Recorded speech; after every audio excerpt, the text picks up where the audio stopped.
This is Mary Lewis at A Tiny Homestead, the podcast comprised entirely of conversations with homesteaders, cottage food producers, and crafters. If you're enjoying this podcast, please like, subscribe, share it with a friend, or leave a comment. Thank you. Today I'm talking with Erin at Erin Anderson Coaching. Good morning, Erin. How are you? I'm great. How are you, Mary? I'm good. It's a really bright, sunny day here in Minnesota, but it is cold. It's really cold here. Yeah, it is in Utah. It's not bright sunny either. We've got the clouds, the cold, and the uncomfortable. We had that yesterday. Today it's just nice to see the sun pouring through my window because yesterday was just gray, and I'm not even sure we got above zero. If we did, it wasn't by much. Yeah. Yep. But that's kind of where we're at right now. Yeah. But you live in one of the most beautiful states in the whole 50 of them, so. I love Utah, but I've been to Minnesota too, and I've been to Montana and a lot of the 50, like the western half of the 50 states, I should say, and there's just beauty all over. There really is. Yes, I agree. I have done a lot of road trips between Minnesota and Maine over my last 20 years. And I grew up in Maine, so my parents and my family still live there. But yeah, it's always a joy for me to do a road trip from here to there because it's always just so pretty. And I don't like flying, so if I'm going to travel, it's going to be by car. Yeah, I get that. Yep. I get that. Okay, so Erin is a coach, a life coach, I guess is what I would say. Life And that and might, business. yeah, and that might seem weird for a podcast, a homestead podcast, but it's really not because there's a lot going on in the world that Erin might be able to help us understand and work through. Yeah. So Erin, tell me about yourself and what you do. Yeah, so let me tell you this much. I'm a homesteader myself, so there's that. We have 28 chickens. We built them literally a chicken Taj Mahal out in our yard. And so, we gather our own eggs. We have family that raises dairy cows, and so, we can get our own dairy and things like that. So, like, we totally understand like the homesteading thing. But what I love to do is I love helping women, especially women entrepreneurs, heal from residual trauma. Because there's so many things that women can do, especially in the homesteading community. Like they're creators. Those women are massive creators in the homesteading community. And when we're being plagued with residual trauma, often what I see happening is we're not able to live our best life. We're not able to create the things that we want to create or even, do the things that we want to do because we're always plagued with this, but what if? You know what I mean? And so the thing that I love to do is I really love to help women heal those things so that way they can turn around and they can create everything that they want to create with confidence, knowing it's going to work out, like knowing it's going to work out, not wondering, and believing in themselves, because there's something beautiful about a woman who is really in that creative energy. Absolutely. I agree. And the thing that's hard about living in the after effects of trauma is that you cannot move forward and expend the energy you're expending on feeling bad into doing something good. Yeah. Yes. Yeah. It's really hard. And the reason I wanted to chat with you is because right now there's a lot going on that is making people feel kind of anxious.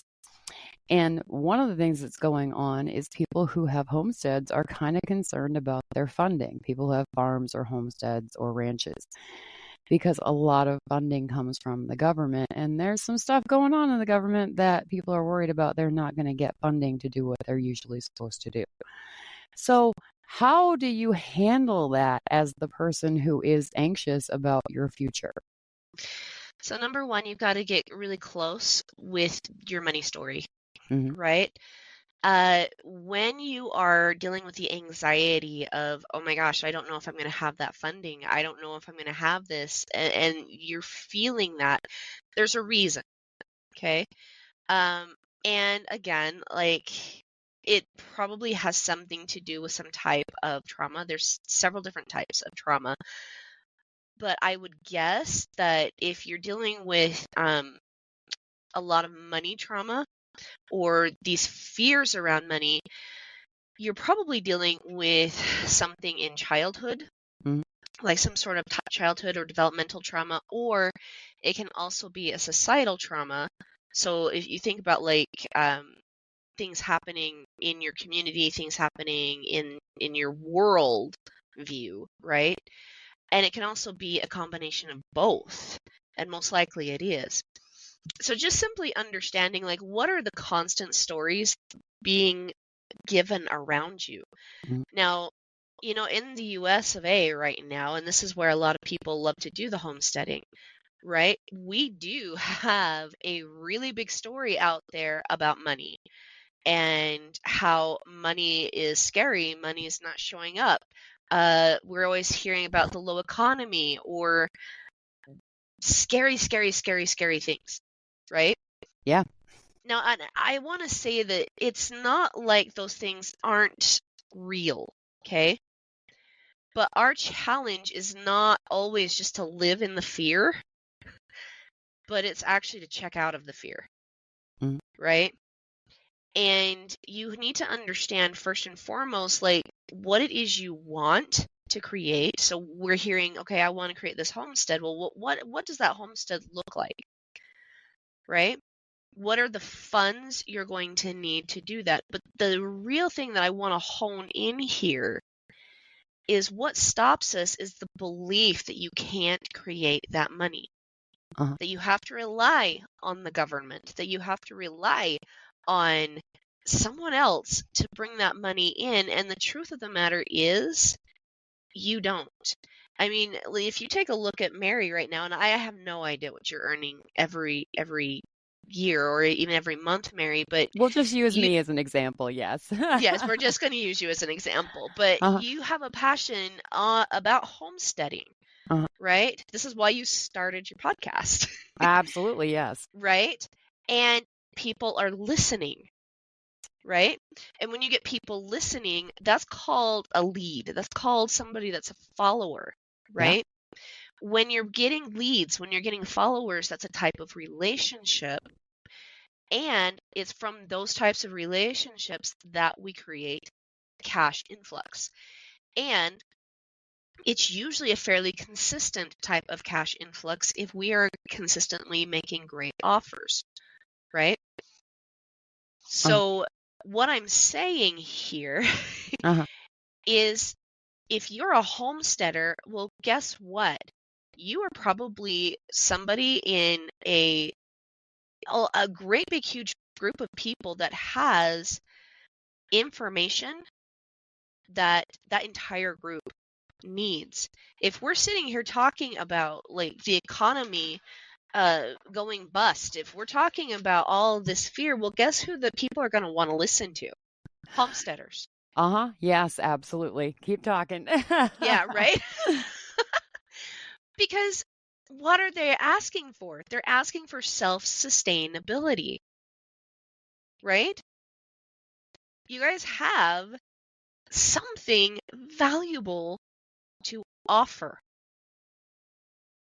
So the question isn't about whether or not, you guys can create the money with the government or all of the things happening with the homesteaders, right?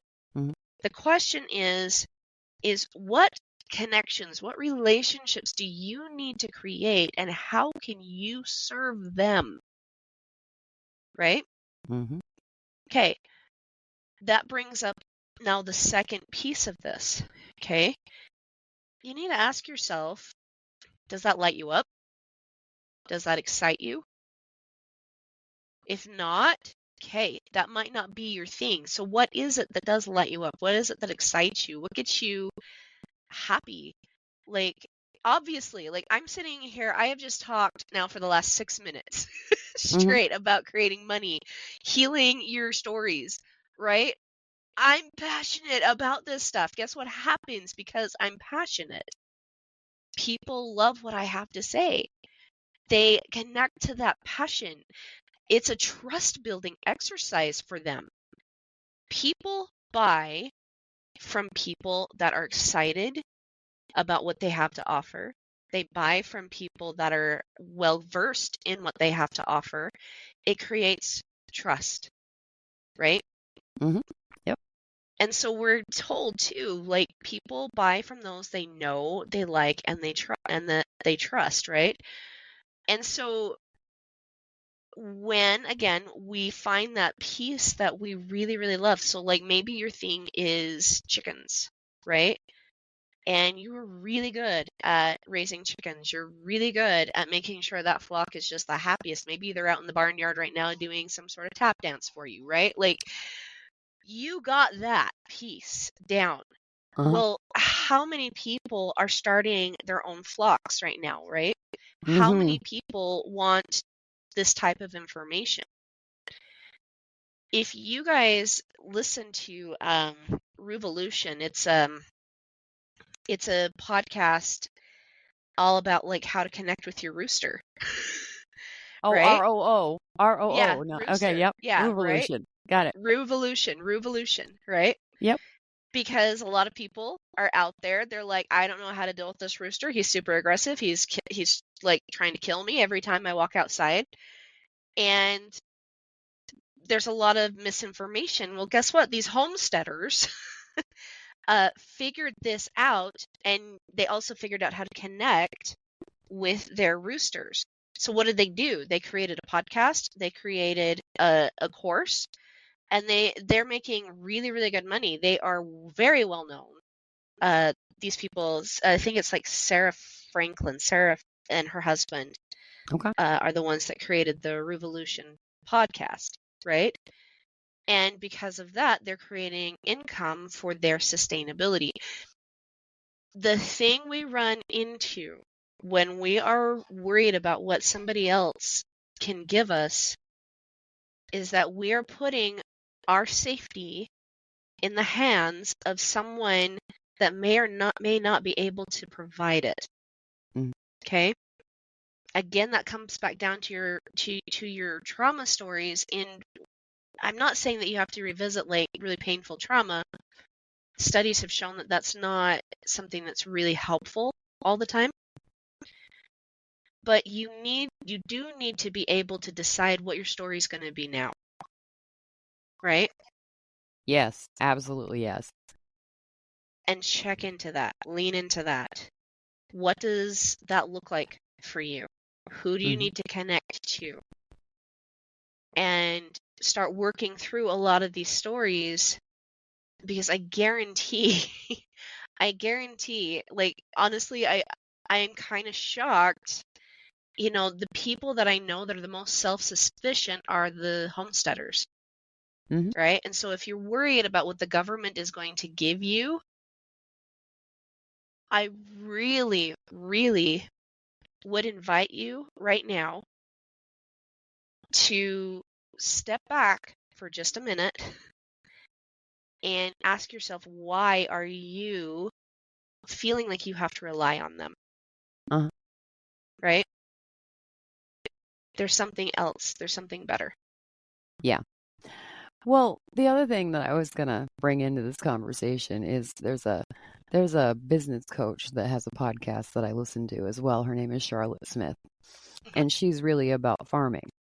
And she was saying on her podcast that don't let immediate emotion drive your actions. That if you can just get through the first 90 seconds of whatever intense emotion you're feeling, it will let go of you, and then you can start making decisions past that first rush of feeling. And is that something that you know about too? Oh, yes. Oh, yeah.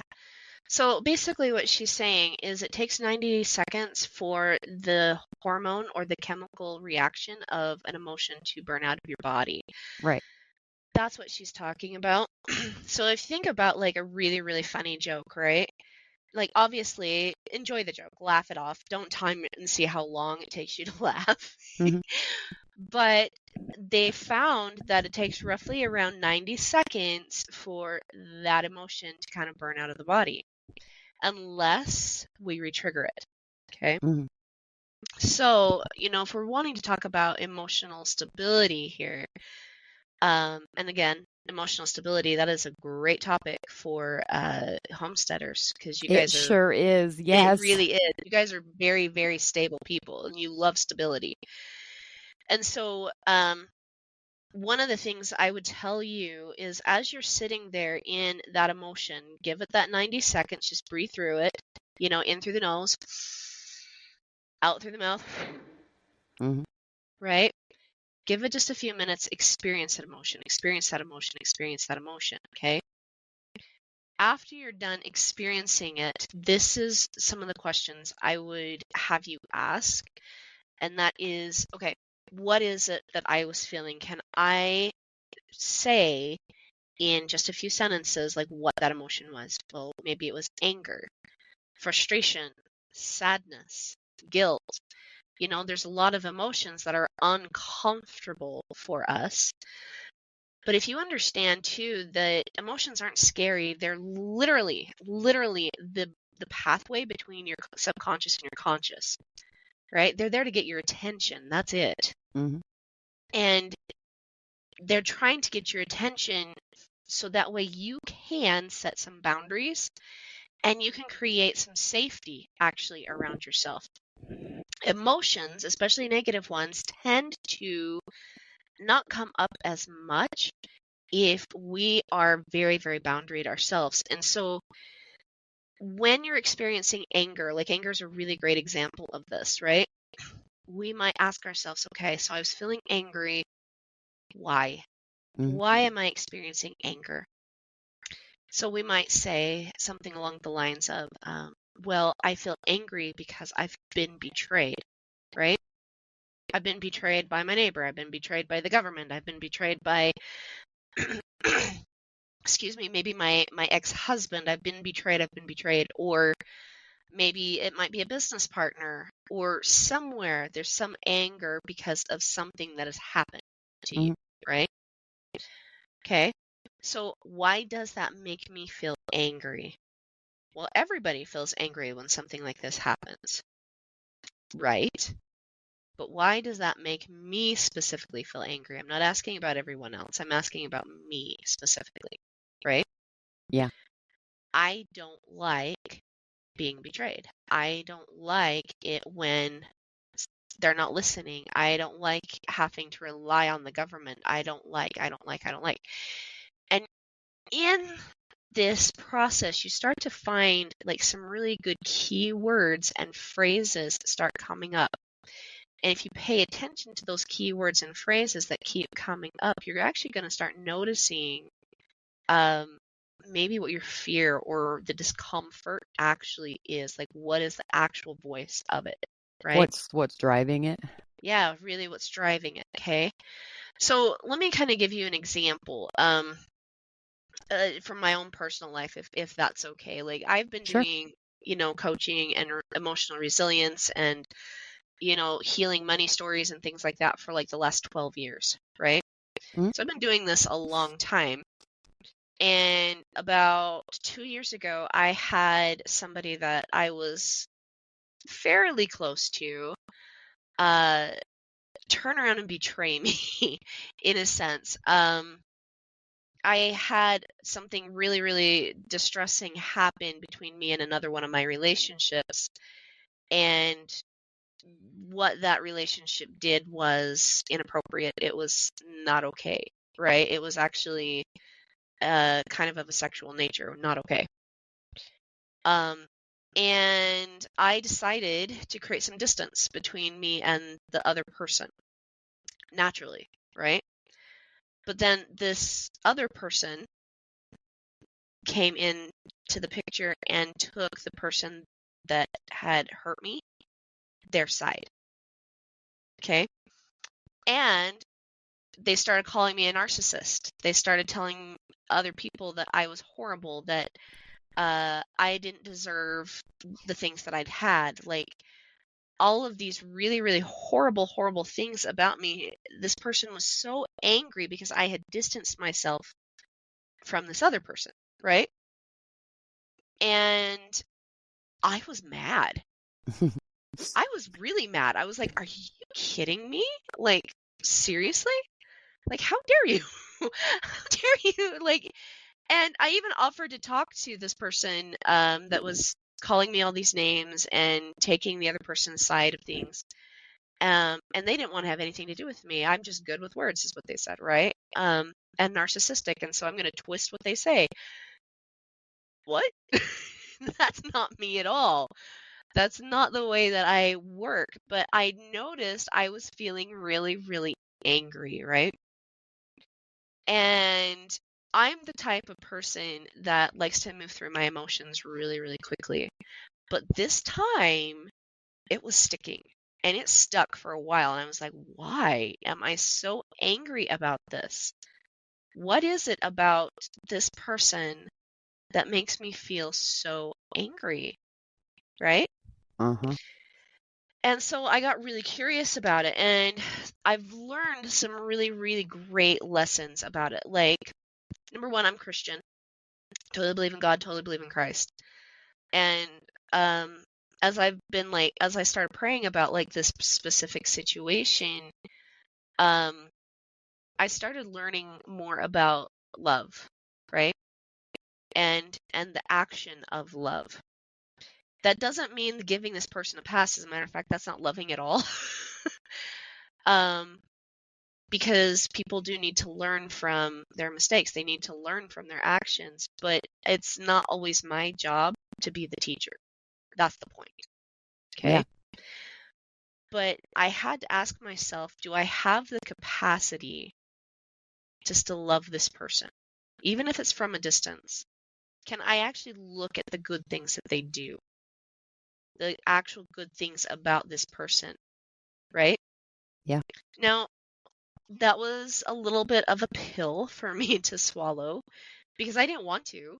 I wanted to see them for the horrible person they were, and like, how could they, right? Like, that's what I wanted to feel, but that's not in alignment with who I am, right? That's actually in alignment with their vision of me, not my own. And so when I started asking myself, do I have that capacity to love anyway? I started looking for the good things, and all of a sudden some of this anger died down. Because I started setting this boundary that even though somebody might look for the very worst things in me, I'm going to look for the very best things in them Mm-hmm. for my own good, right? And so you Yep. can hear that boundary. And the second boundary that came out of this was I also noticed, like, I was saying something over and over in my head, like, I'm holding this proverbial poop bag, right? Right? And I'm like, okay, well, I need to clarify, like, what does that mean?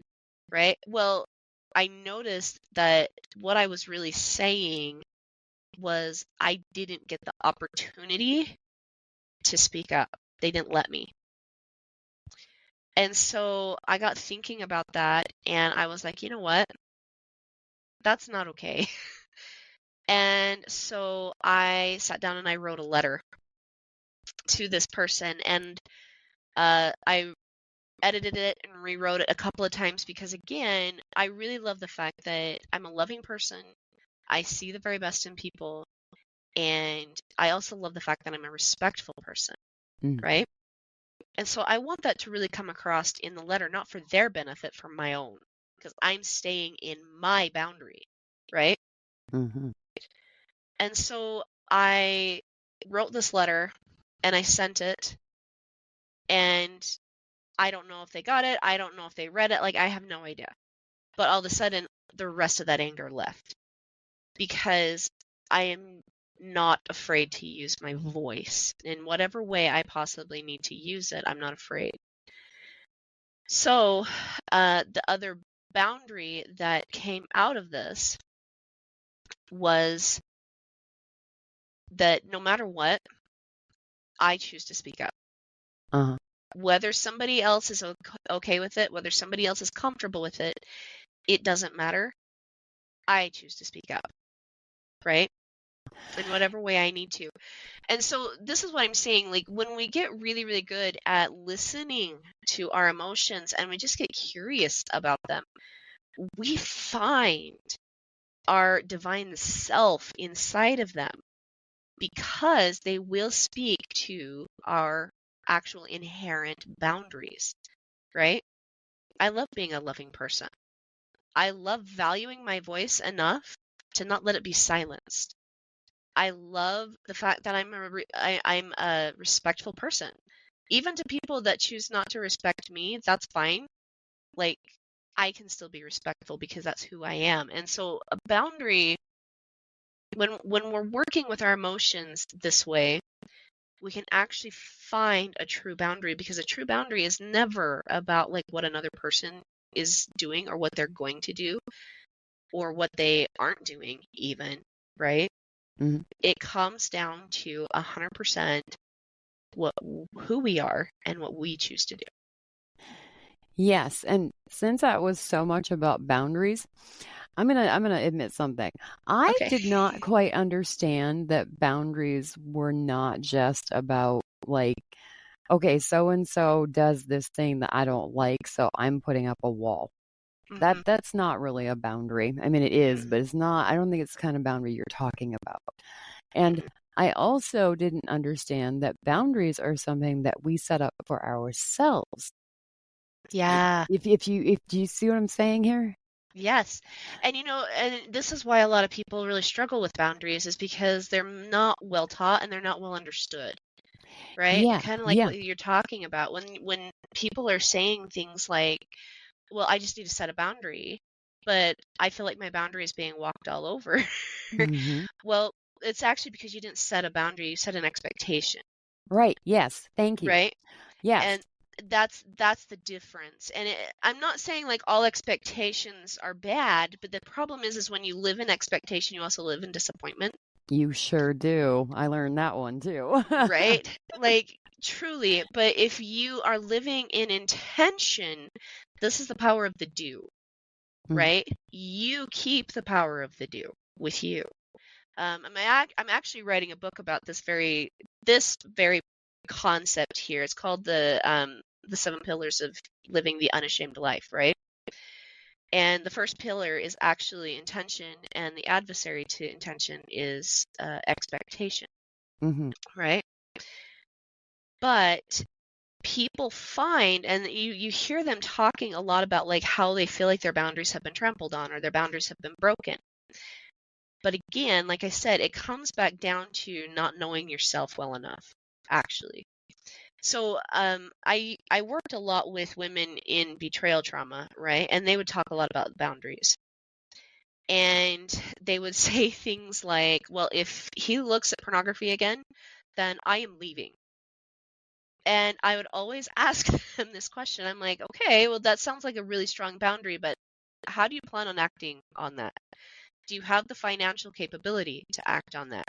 Do you have the place to go if you act on that? Do you have like all these pieces? Like, do you actually know what that looks like for you to leave?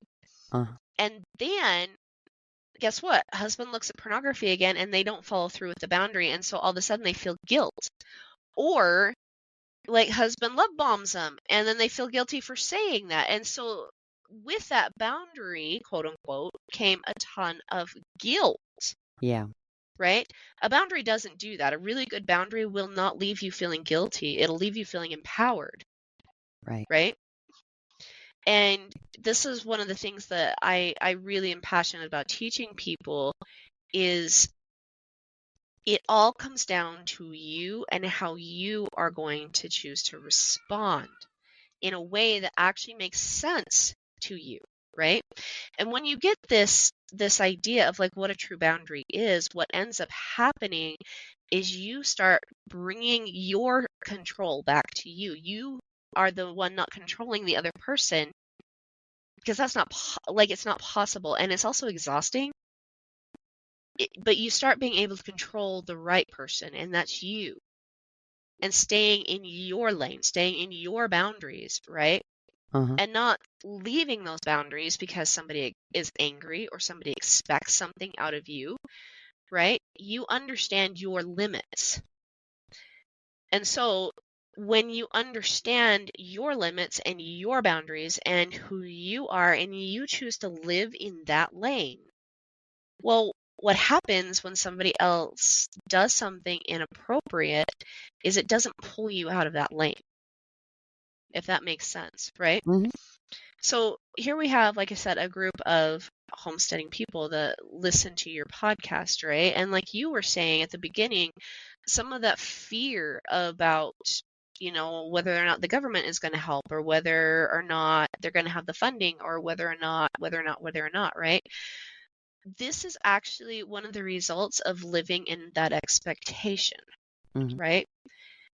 Well, what if your boundary is, I can create the money I want, right? What if that's the boundary? Well, you might say something along the lines of, well, I've never done that before, right? But that doesn't mean that that's still not possible. What it means is you've got to connect with people right now that are creating the money you want without having to rely on government assistance, without having to rely on people that aren't reliable necessarily, right? Yeah. You've got to learn to start thinking the way they think. There are plenty of Facebook groups out there right now that are full of people that are earning 6, 7, 8 figures, right? Go join one of them, right? Start dreaming, start thinking about what you can actually create. Taking a look at millionaires. They didn't become millionaires by thinking they couldn't create it. Right, yeah. Right? They actually believed they could. And then they had a vision for what they wanted to create. Right? Jeff Bezos, he's actually a billionaire. Right? Wanted a shopping center online that literally had just about anything you could think of for the very best prices, right? That's what he created. This is part of the reason, too, why so many people trust Amazon for delivering their goods. Like, you can even buy your groceries from Amazon and have them delivered to your door just about anywhere you're at. Well, I can't. I live too far out in the country for that, ma'am. Okay. But yes, almost everybody can. Almost everybody can, right? Yep. But even then, there's still, we're still so connected as a world, right? I have another podcast called The Other Side of the Struggle, Healing from Betrayal Trauma. That is a global podcast. It has over 12,000 downloads, and it's something that I've done from the comfort of my own home. And though I might not be as remote as you, Mary, I still live in a fairly remote place, right? Last year, because I was coaching women through trauma and helping them create more money in their businesses because of it, my business hit 6 figures, right? I just did the taxes. We saw it. And this year it's scaling to do even more. And the thing of the matter is, I didn't have to rely on the government to do that, right? My business coach, she lives in Australia, right? But yet I can get on and I can do a call with her or a voice chat. Like, we've got tons and tons of apps, ways to connect. We are more connected now than we have ever been. And this is the point. Like, you actually can use this to your advantage. There's so many things out there that you can do from the comfort of your own home. There's people that are blogging about homesteading, making 6, 7 figures doing it, right? There are people that, I actually had a gal that was making, I want to say about $5,000 a month simply writing greeting cards from her home and sending it off to companies. Yep. Right? Money is something that we absolutely can create, but it won't happen if you are identifying right now, if your boundary is, I have to rely on the government to create what it is I want, right? Mm-hmm. Your boundary needs to be, I can rely on myself to create what it is that I want. Yes. Yes, absolutely. I agree completely. And I'm so glad that I asked that question at the beginning because I have seen so many Facebook posts from ranchers and farmers just not panicked, but just concerned, you know? Yeah. So I'm glad that you were willing to tell me this stuff because we're good here at the Lewis household. We're fine. But Oh, a good. lot of people that I talk with or I see, that I'm connected with, they're worried that they're not going to be fine. And I worry with them because they're people I care about. So, but Yeah. I did want to go back to the boundaries thing real quick Okay. because the other thing that I've really learned since we moved here a little over 4 years ago, we did not live on a homestead 4 years ago. We lived in town. Hmm. Is that boundaries are also a thing that you have to put up for yourself against yourself almost. And I'm going to Oh, explain yeah. this. We got barn cats when we first moved here, and two of them were like, I don't know, 6-month-old boy kittens. They were brothers. One was a silver tabby, one was an orange tabby. And I had always wanted a silver tabby. My whole life, I have wanted a silver tabby cat. And I finally had one. And I never got to pet him. He was not into being around people because he was a barn cat. We got him from the Humane Society. And he got hit by a car Oh. a couple months after we got him. And I lost my mind. I sobbed. I cried. I was angry. I was upset that whole day. And the next barn cat that died, I was like, oh, well, it happened again. And I swore and I slammed a cabinet door. I didn't ruin my whole day over it. And so what I'm saying is that the first time something happens that makes you hurt or angry or Hmm. frustrated, you're gonna feel it. Hmm. But then your brain says, okay, maybe don't fall in love with the barn cats because they're not here for a long time. They're here for a good time. Right. You see what I'm saying? Yeah, I can actually really connect to your story, but I want to add like this piece to it. Like, what a great opportunity for you to actually clarify what it is you want, Hmm. right? Like you're sitting here saying, I want a silver tabby like I want a silver tabby cat. Well, you got one that was a barn cat, right? Yep. Yep.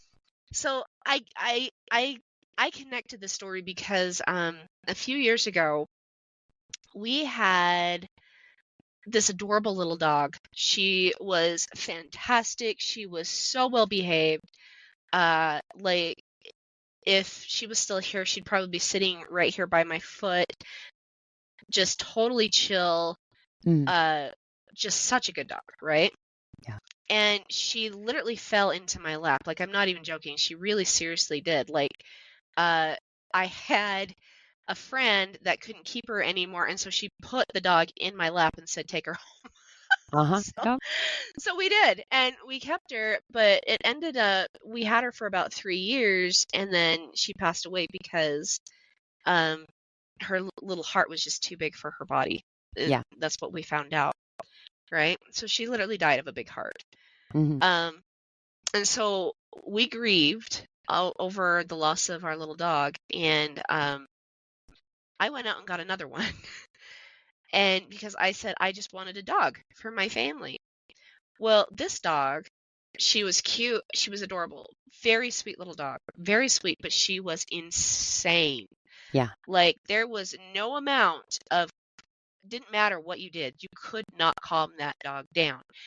We would like we live on a half acre right here where I am, but it didn't matter how many times you threw the ball, it didn't matter how many times you went running with her, it didn't matter what you did. She still wanted more. There was no way you could live life doing anything else. And so it ended up that I had to actually chain her up once in a while because if I wasn't out there with her, she'd be taking off, chasing cars, chasing other kids, chasing animals, chase, like, and she became a nuisance in a sense to other neighbors. Sure. So I had to chain her up until we could get a fence built for her. But what ended up happening is just shortly before we had her for a year, she was tugging so hard on her collar that the collar literally snapped. She ran out on the road. She got hit and killed, right? Yep. And we were very sad because even though like she was insane, we still loved this dog, right? But it gave me the opportunity to get even clearer with what it is I wanted. I realized that one of the things that I wanted was I wanted a dog, yes, but I wanted one that was smart enough to know like when it was playtime and when it was time to calm down. I wanted a dog that would go on walks with me, but one that could actually stay right by my side, that was trainable, that wasn't insane, that could sit down and just enjoy a day with me, right? That could be really, really playful, but also really, really calm at the same time. He had to be really good with kids, because I'm a mom of 6 kids here, right? Got to be Hmm. dang good with kids. And he's got to understand commands and, and I had a list of things, like I really, really clarified what it was I wanted. And then I even threw in, it would be great if I could get this dog either for free or for trade, right? Well, go figure. I had a friend who breeds Australian Shepherds, right? Hmm. And I was telling her what it was I was looking for, and she's like, I got the exact dog for you. And she traded me in essential oils, and now we've had Topaz. He's my dog now for 9 years, and he's everything, literally everything I've ever wanted in a dog. See, the thing is when we get really, really clear too about, and this is something else I teach, right? When we get really, really clear about what it is we want, it also sets the boundary for us to receive that exact thing, right? Is And it so, is it is it yeah, like go ahead. manifesting what you want? Yes, Yes. Okay. yes, and I will tell you that has happened so many times in my home. I remember my husband, we're all about food storage too, and he said one day, he's like, you know what? I want to increase our food storage by a year and a half, Uh-huh. and it would be great if I didn't have to pay for it. Well, then one of his friends said, hey, guess what? There's this guy in the neighboring town. He just passed away. He has about 15 years worth of food storage, and the family's giving it away. And so my Wow. husband went and literally picked up about a year and a half worth of food storage for free for our family. And a family of 8 people, there's 6 kids and me and him. So that's a lot of food storage, Uh-huh. right? He did this with his job. He worked about an hour away from where we lived, and he did that for 18 years, driving every single day up and back, right? 2-hour drive every day. And he said, it would be awesome if I could actually get a job, this exact job, closer to home. Well, there was only one position, and it was already filled. And the gal that had it came up to me one day, and she was like, hey, you know what? Actually, I think I want to move up north, where your husband's working. Do you think he'd want to trade jobs with me? And it just came down to getting really clear and talking about what it is we want. And the thing is what you'll notice will happen is these certain beliefs start popping up.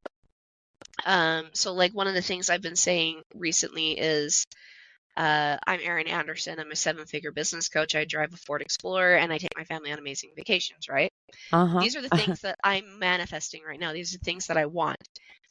And I notice like there's things that are coming up in my stories, such as, 7 figures, business coach. That's a lot of exposure, right? Like Mm-hmm. published author. I got my book coach. She's a New York Times bestseller, and she's like, this is going to be huge, right? And I'm sitting there, exposure, right? Like Ah, that's what I'm feeling right now. And I'm like, okay, guess what I got to do? If this is what I want and this is what this means, then that means I've got to get on podcasts. Thank you very much, Mary Lewis. And you're welcome. and I need to start being more seeable. I need to be more visible. I need to allow myself to really be seen, allow myself to even be judged a little bit, right? Like I've got to allow that kind of thing so I can become comfortable with it. And then what happens is now I move past that onto the next little pothole in my road, right? That next fear, and I can start facing it. And so when we actually sit down and we say like really what it is, say Bruce Banner. I don't know, right? My name is Bruce Banner and I live on a 10-acre farm and I own 50 head of cattle. I'm creating, I don't know, say $10,000 a month. I don't know what the realities are of that, right? But Right. the thing is when you sit there and say these things out loud over and over and over again, you're going to start noticing like those little potholes that keep coming up. Maybe it's, but the government promised, right? Yeah. Or maybe it's, well, where in the heck am I going to find that type of money? Right? Well, that's a relationship issue. We've got to start asking ourselves, well, what kind of relationships do I need to start creating to create that kind of cash? Because all money is it's a manifestation of the type of relationships that we have, right? And it's the type of relationships that we create. This is why, I can create a 6-figure heading up to 7-figure coaching business, right? Is because I'm creating relationships with my clients. My son, he used to work at the local diner. He had a certain relationship with the owner of that diner so that the way they would pay him, right? What types of relationships do we actually need to create so that way we can also create the cash that we want? Where are those relationships going to be? And how can we be visible in those areas? And so these are the things that we need to start asking ourselves if we want to start creating more cash. Again, like homesteaders having a stash of gold and silver, that's probably really important to you. But right now, the way to get gold and silver is through a cash influx, right? Making sure you can buy that and putting it away. And so, the thing that I really, really want to point out is it doesn't really matter what's happening in the world. I mean, we've been through COVID. There's a good chance that something worse could possibly come. Shh. Don't right? say that. Sorry. Don't say that right now. But my point here is you can still create. It doesn't matter what, excuse me, I'm losing my voice a little bit, but it doesn't matter what's out there. Your superpower is creation. It was from the get-go. It was from the beginning. And even if, say, the dollar fails, well, then what is valuable, right? Maybe it's potatoes. Maybe it's eggs. Maybe it's eggs, right? Yeah. And my 28 chickens, right? That's what we're dealing with right now. Maybe it's toilet paper. Who knows? You're gonna right? be That's a what rich. the valuable commodity was back during COVID. Yeah, you're gonna be a right? rich lady, Erin, off those 28 chickens. You know what? It's yeah, we actually are already having a lot of people. They're like, so you got any eggs? Yep. Sitting there dealing under the table. Anyway, but yeah, it's we have value. Value is always measured by something. It doesn't matter if it's gold and silver. It doesn't matter if it's $1. It doesn't matter. There's always value measured by something. And when we tap into that, we find great relationships and freedom. Yep. It's so interesting that you were saying exposure. Oh no. And I'm going to tell the story and then I'm going to let you go because we're already at almost 15 minutes. Well, thank you. When I started toying with the idea of starting the podcast like over 2 years ago now, I was very, very hesitant to even like dance around the idea. Yep. Because I was like, I've spent my whole life being told to shut up since I was Oh, little. And I was like, nobody's going to listen. I have a terrible voice. It's going to be bad, blah, blah, blah, blah, blah. All the things you tell yourself, right? But I desperately needed a project.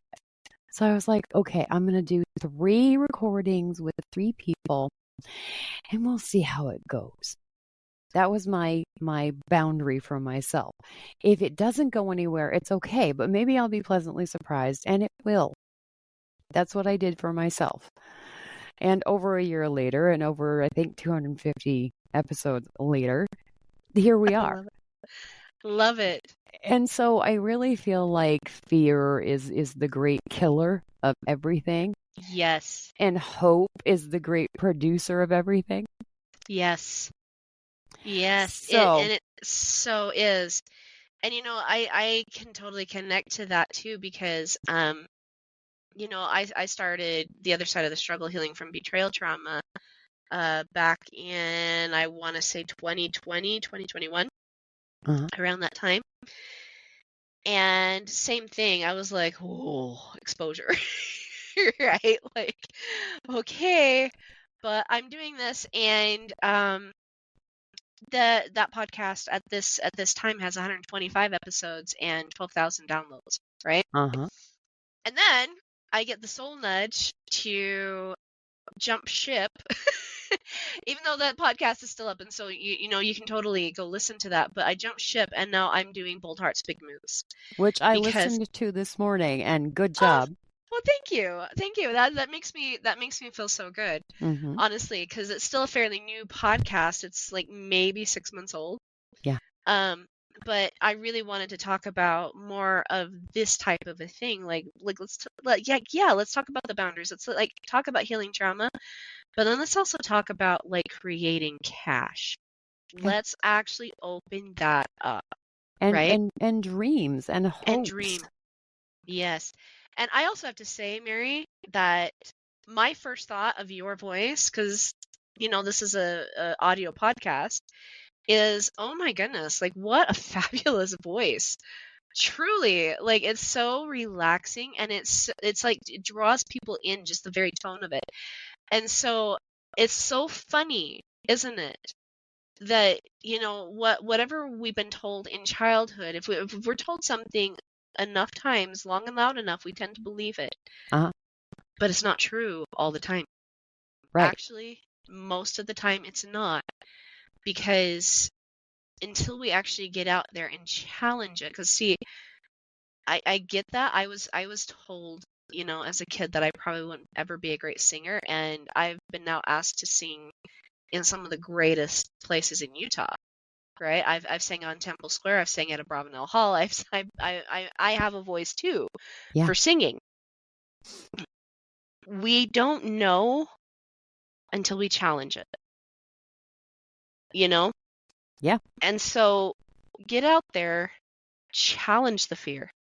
You might actually prove it wrong. Yes, and I'm going to add to that, and then I'm going to cut you loose for the day because I'm sure you have other things to do. Get out there and challenge it, but also if there's something you love to do, if you love to draw or paint or, I don't know, crochet things, do that. Do the thing you love, whether you've been told that you can't do it or not, because really, who says you can't? Right. And there's always somebody out there that actually will pay for your work. What you ask for. Exactly. So people, get out there and do what you love, because sometimes it's really, really worth it. And usually it is. Yes, exactly. All right, Erin, thank you so much for your time today. I do appreciate it. Oh, I appreciate you, Mary. Thank you so much for having me. What a fun podcast. All right. Have a great day. You too. Thanks, guys.